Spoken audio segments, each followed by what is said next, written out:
Sobat Kebun, ketemu lagi dengan kita. Hari ini kita kupas tuntas mengenai kelapa.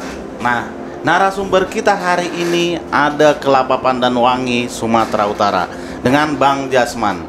Lebih dekat lagi, lebih rinci lagi kita dengar. Ayo Bang Jasman, apa sih Kelapa Pandan Wangi ini? Orang bingung ini, ada wangi-wangi apa ini maksudnya nih? Ya, selamat pagi semuanya sahabat kelapa di Indonesia ya, dan sahabat pekebun-pekebun muda yang ada di seluruh Indonesia, terutama yang di Sumatera Utara ini. Wih, Sumatera Utara. Karena khasnya Sumatera Utara kan, eksotiknya dari Sumatera Utara. Jadi perkenalkan, nama saya Jasman P. Siditonga, tepatnya sering dipanggil Bang Jasman. Bang Jasman Kelapa Pandan Wangi katanya. Jadi Kelapa Pandan Wangi ini sebenarnya sudah lama ya, cuman baru-baru ini aja baru agak booming gitu. Jadi Kelapa Pandan Wangi ini maksudnya sudah lama apa nih Bang Jasman? Sudah lama dilepas varietasnya atau apa? Kita dengar Sobat Kebun coba. Sudah lama dikebunkan di Sumatera Utara, cuman baru booming setelah dilepas sebagai varietas unggul nasional tahun 2019. Sobat Kebun, ternyata 2019 sudah dilepas sebagai varietas unggul. Kira-kira apa upayanya Pak Jasman yang dilakukan? Iya, jadi kelapa, dengan singkat dulu, Kelapa Pandan Wangi ini adalah kelapa eksotik yang khusus diminum sebagai kelapa muda. Karena rasanya eksotik itu bisa dikatakan ya, jadi ini banyak diminati untuk minuman segar begitu, karena dia mempunyai ciri kelapa mudanya itu berasa harum seperti pandan wangi.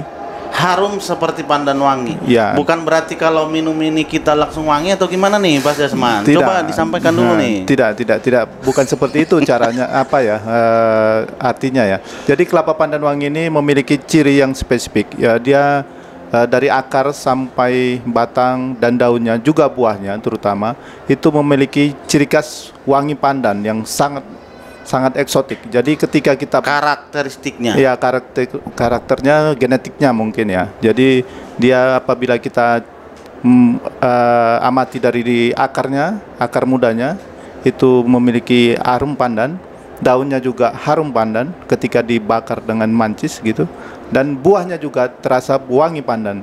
Dan apabila kita minum, nah itu memiliki ciri dan rasa yang sangat manis tanpa dikasih gula dan tanpa pencampur bahan-bahan dari luar. Jadi sangat eksotik. Oke, Bang Jasman, ini keunggulannya banyak nih, tapi Sobat Kebun harus tahu dulu nih, di mana kita bisa peroleh, di mana kita bisa dapatkan ini, Bang Jasman. Jadi untuk saat ini Kelapa Pandan Wangi Sumatera Utara ini masih satu-satunya kebun sumber benihnya ada di Pantai Cermin Sumatera Utara gitu. Oh, Pantai Cermin Sumatera Utara itu kalau mau offline. Kalau misalnya online, gimana cara mendapatkannya Bang Jasman? Untuk saat ini karena kita menjaga kualitas mutunya dan ya kita ingin berinteraksi langsung dengan para pekebun-pekebun ataupun yang peminat-peminat yang mau menanam kelapa pandan wangi, jadi kita belum ada di online ya. Jadi kita masih langsung dari kebun dan kita kasih selebaran untuk menjaga mutu dan untuk menjaga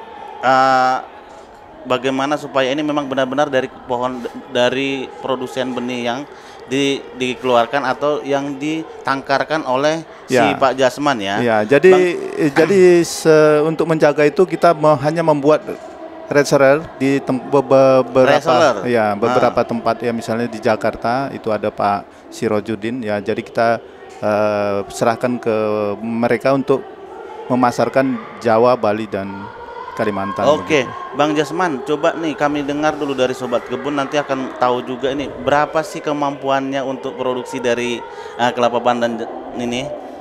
Kalau kelapa pandan wangi Sumatera Utara itu untuk produksi benihnya saat ini itu ada 125.000 butir per tahunnya gitu. 125.000 butir per tahun ya, per tahunnya. Jadi kalau kita panen dari pohon induk terpilihnya itu sekitar 125.000 butir per tahun. Oke, 125.000 butir. Ada nggak tempat-tempat khusus nih? Misalnya harus ketinggian berapa atau spesifik lokasi Bang Jasman, biar nanti sobat-sobat kebun ini tertarik nanam kelapa pandan wangi Sumatera Utara ini. Nah, itu pertanyaan yang sangat bagus dari Pak Togu ini. Jadi jangan kita sebagai pekebun-pekebun muda itu gampang atau salah karena dikte-dikte atau booming-booming yang tidak jelas ya begitu. Jadi informasi yang tidak jelas. Ya, kelapa pandan wangi ini jadi sangat sangat sudah kita amati, dan untuk saat ini hasil uji multilokasinya itu bisa tumbuh dan berproduksi dengan baik di bawah 500 mdpl, Pak. Di bawah 500 mdpl. Kalau dia semakin tinggi, apakah bisa tumbuh, apakah bisa berbuah? Kita sudah uji coba juga, tapi kurang produktif begitu. Semakin tinggi dpl-nya, maka dia akan semakin lama berbuah dan mungkin tingkat produksinya juga semakin menurun. Berpengaruh nggak kemanisannya itu? Kalau kemanisan relatif ya. Kalau kemanisan itu tergantung pemupukan, pemupukan dan perawatan kita. Tapi kalau genetik pandannya itu melekat sama sekali. Genetiknya melekat kepada varietasnya kepada pandan wangi yang sudah dilepas ini ya. Kalau tidak dipupuk ya mungkin dia kemanisannya ya mungkin berkurang. Tapi itu rata-rata terendahnya pun 6 Brix ya. Tapi kalau tertingginya itu apabila kita pemupukannya lengkap atau perawatannya baik, itu bisa sampai 8 Brix. Oke, itu kalau untuk produksi benihnya. Kalau misalnya nih ada kelapa bulat begini, yang berarti kelapa pandan wangi muda nih, kelapa segar.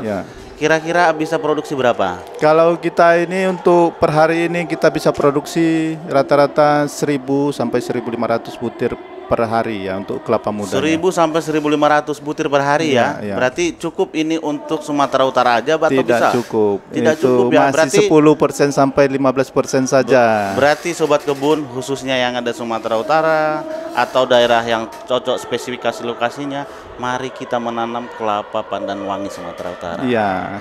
Bang Jasman mungkin bisa disapa, mungkin juga bisa diajak sobat-sobat kebun kita untuk mau menanam kelapa pandan wangi. Iya, baik. Terima kasih Pak Togo. Jadi saya sampaikan salam bagi teman-teman yang ada di seluruh Indonesia. Terutamanya saya mengajak petani-petani muda ya. Karena kita saat ini sangat ingin membuat swasembada, terutama di bidang kelapa, karena masih banyak juga kelapa-kelapa impor masuk ke Indonesia ini. Jadi mari petani-petani muda ataupun pekebun-pekebun di Sumatera Utara, baik di seluruh Indonesia, mari kita mencoba untuk kembali memajukan perkebunan dan pertanian Indonesia ini lewat bisa itu terutama dengan komoditi kelapa pandan wangi, karena memiliki cita rasa yang sangat unik, sangat baik, terutama bisa kita buat kita sebarkan di daerah-daerah wisata, hotel, resto-resto di tempat kita masing-masing. Dan ini saya mengatakan karena banyaknya pasar di luar yang belum tercukupi, karena permintaan ekspornya sangat banyak, jadi tak usah sanksi untuk pasar kelapa pandan wangi. Anda tanam kelapa saat ini, 3 tahun kemudian Anda dicari orang. Oke, berarti sobat kebun jangan ragu, jangan bimbang untuk menanam kelapa pandan wangi Sumatera Utara, dan tentu saja harus dengan benih unggulnya yang telah disertifikasi dan diberi label, Pak Jasman ya. Ya, benar. Ya. Nanti dapatkan di Deli Serdang. Di Serdang Bedagai. Serdang Bedagai ternyata, sobat kebun. Ya. Bang Jasman, kira-kira ketertarikan anak-anak muda petani-petani milenial untuk berbudidaya kelapa sampai dengan saat ini, khususnya kelapa pandan wangi, dari data Pak Jasman ada?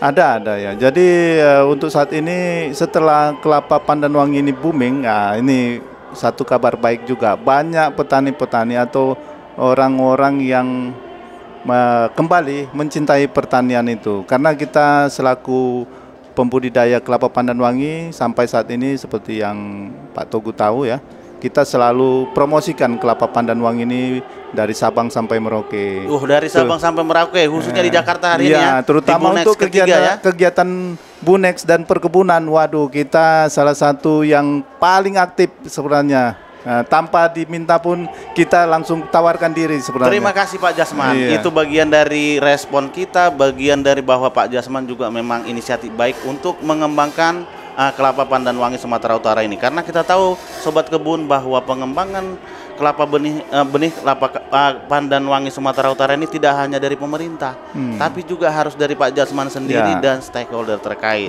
Mungkin ada harapan untuk pemerintah atau stakeholder terkait bagaimana supaya ini lebih maksimal? Ya, kalau harapan kita ke pemerintah ya terima kasih untuk sumbangsinya dan pendampingannya selama ini, terutama untuk kami petani-petani yang baru mengembangkan komoditi terbaru ini. Terima kasih untuk bimbingannya agar selama ini, karena selama ini kami mendapatkan manfaat yang sangat baik, karena tanpa bimbingan dan pendampingan dari Dirjen Perkebunan dan terutama Kementerian Pertanian, kelapa pandan wangi ini tidak akan dikenal di seluruh Indonesia. Jadi kita harapkan senantiasa dari Kementerian dan Dirjen Perkebunan untuk selalu memberikan saran dan support bagi kita agar kita dapat mengembangkan dan memperbaiki semua komoditi pertanian yang ada di Indonesia. Kalau itu tadi dari Dirjen Perkebunan kan udah membimbing nih, membantu untuk melepas semua. Dari benih atau dari pupuknya perlu nggak nih disupport dari Dirjen Perkebunan? Wah, Pak Jasman? sangat. Apabila itu ada cakupan yang ke situ, ya kita dengan senang hati. Menerima. Mari Pak Jasman, kita berdoa pemerintah juga punya anggaran untuk itu dan bisa dimaksimalkan dan juga bisa dialokasikan nanti sesuai dengan peruntukannya, Pak Jasman ya. Terima kasih. Hari ini kita bincang kita cukup produktif. Bang Jasman, ada yang mau disampaikan sekali lagi ke Sobat Kebun? Ya, salam untuk semua sahabat kebun, untuk petani-petani Indonesia. Mari kita maju, mandiri dan berkreasi untuk perkebunan Indonesia yang semakin jaya. Terima kasih. Sobat Kebun, ketemu lagi kita nanti di waktu dan tempat yang berbeda. Mari pantengkan terus dengan Bang Togi.